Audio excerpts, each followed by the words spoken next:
There's a few of the tripods that I own, but none of this is actually my favorite.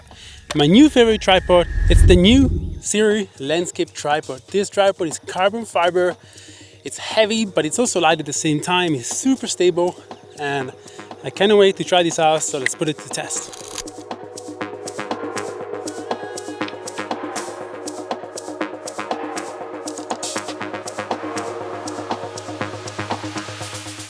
Tripods are extremely underrated.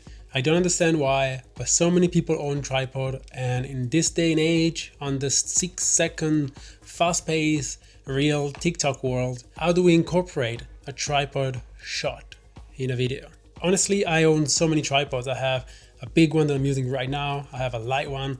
I have a medium one. I have so many different kind of tripods, and whenever companies reach out to send me the latest tech, the latest tripod, honestly, I'm always keen because I'm always interested in seeing what's new. Like this one, for example, has a very nice way of hooking the camera to the tripod that I never thought before. Simple as that. But the point is, if I'm traveling across the island on my bike, or if I'm putting my cinema camera onto a tripod, or if I'm shooting a YouTube video like this one, I need so many different kind of tripods because I'm not going to take a huge one all across the island under the seat of my bike because it doesn't fit. I'm going to take a small one. So in today's video, we're covering my favorite cinematic shots that you can get with a tripod. And for today's video, we're going to use the new tripod that Enquiries just launched. They did send me this tripod, and it's one of the best I've ever tried because of how compact, but also how professional it is. There's always a time and a space for a tripod, but honestly, for my kind of shooting, I always find it very hard to incorporate it because I'm always running, gunning. I'm always traveling across the island. I'm always walking uphill, downhill. I'm always like carrying a bunch of stuff, and I don't want to be carrying a heavy piece of gear that maybe I'm only going to get one shot with it. And sometimes I always kind of think that I can just hold my camera very still and get a very similar shot, but I'm wrong because the tripod allows you to slow down and take your time and frame the shot exactly the way you want it. While if you're in a rush, if you're just holding the camera there, first of all, you're always getting a little bit of shakes, even though you don't know. The shakes is always there, which is very annoying. But then second, you don't take the time, you don't stop, you don't focus on composition as much, which is what the tripod helps you to do. And this is why I love still shots taken with a tripod. The sequence I shot for this specific video, I wanted to have a very nostalgic, very kind of summery, fun, peaceful scene of my girlfriend and our dog going to the park like we do almost every morning, and just enjoying this farming around and playing with each other and just chilling in the park. And I wanted to shoot all of this sequence on a tripod, obviously, but I'm not going to forget to get a wide, a medium, and a close-up. As always, you want to build a story through visual, and especially when shooting on a tripod, you do want to remember to get a wide, a medium, and a close-up so that you cut in between each shot and the sequence doesn't get as boring. For this specific sequence, we're going to shoot on the RX 45mm because it's my favorite lens right now. It's sharp, it's beautiful, it just looks very different. It looks more cinematic than any other lens that I have, so my favorite lens right now. For this first shot, I wanted to have an introduction of kind of what my girlfriend is doing before we go out. So I got a shot of her just putting her shoes on with Lani coming over. Lani, our dog, every single time we just sit down and put our shoes on, she understands that we're going to the beach or to the park, and she just comes over super excited.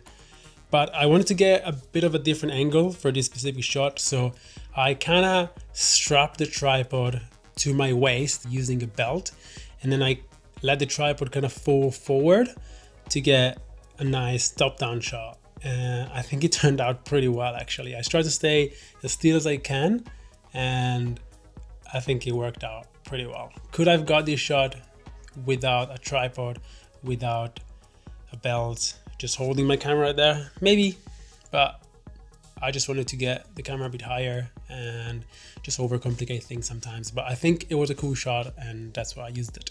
The next two shots are just little details of my girlfriend and Lani getting ready and then leaving the house.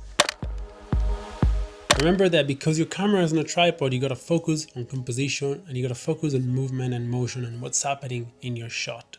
So don't just put a camera on a tripod and forget about it and be like, oh yeah, this looks good. Just look at the composition and try and nail that, make that something interesting, make it nice to watch, use leading lines, just play around with it until you find a composition that you like, because that's very important to have a very nice, attractive composition because there's no camera movement.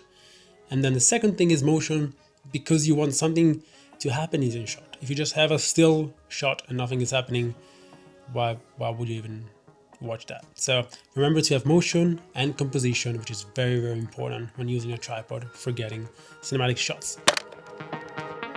Let's say that you only have a tripod with you and you want to get a follow shot, but you don't want to handheld it because it's just very shaky. Here's a trick. We're going to take a tripod and strap it the same way. So we're going to point the camera forward this time instead of down. And we're pretty much going to walk with that tripod strapped to us. And it looks very weird, but when you do walk that way, you kind of have a different way of stabilizing the camera, and it just works so well. And I was actually very skeptical, and to be honest, it's very few times that I have a tripod but not a gimbal. But if you do find yourself in that situation,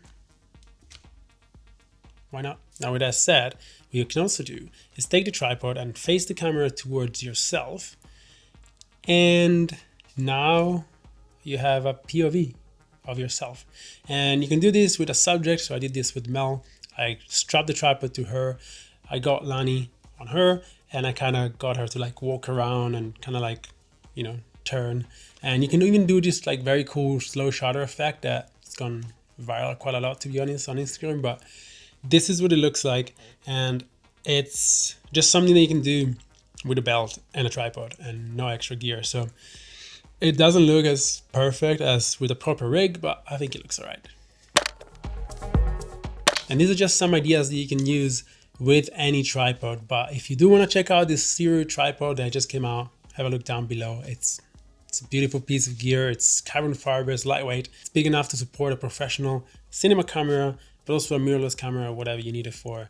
And the lock system, it's actually my favorite part of it. As I said before, I never thought about it, but I always found very annoying to mount the camera on a tripod, and now I can just like, it's done. So it's very easy, it's very intuitive.